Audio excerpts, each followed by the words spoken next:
Hello friends, నేను మీ Madhavi. Welcome to Madhavi Ammu's kitchen. ఈరోజు దొండకాయ ఫ్రైని ఎలా చేయాలో చూపిస్తాను.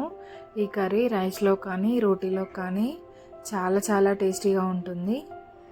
దీనికోసం అయితే ముందుగా స్టవ్ పైన ఒక ప్యాన్ పెట్టుకొని దాంట్లో తగినంత ఆయిల్ వేసుకొని ఆనియన్స్ వేసుకొని ఫ్రై చేసుకోవాలి. ఈ ఆనియన్స్ అనేది బాగా ఫ్రై అవ్వాలి. ఆనియన్స్ అనేది బాగా ఫ్రై అయిన తర్వాత దాంట్లో కొద్దిగంత పసుపు వేసుకోవాలి.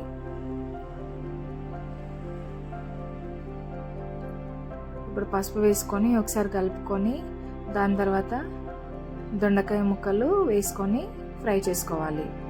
దొండకాయ ముక్కలు మీరు చిన్న చిన్న ముక్కలుగా అయినా కోసుకోవచ్చు, లేకపోతే ఇలా పొడుగుగా అయినా కోసుకోవచ్చు. ఇప్పుడు మంటని లో ఫ్లేమ్లో పెట్టుకొని దానిపైన మూత పెట్టేసుకొని దొండకాయల్ని ఫ్రై చేసుకోవాలి. ఇప్పుడు దొండకాయ అనేది కొద్దిగా ఫ్రై అయిన తర్వాత దాంట్లోకి ఉప్పు కారం వేసుకోవాలి. మీకు రుచికి సరిపడినంత ఉప్పు కారం వేసుకొని మళ్ళీ మంట సిమ్లో పెట్టుకొని మూత పెట్టేసుకోవాలి.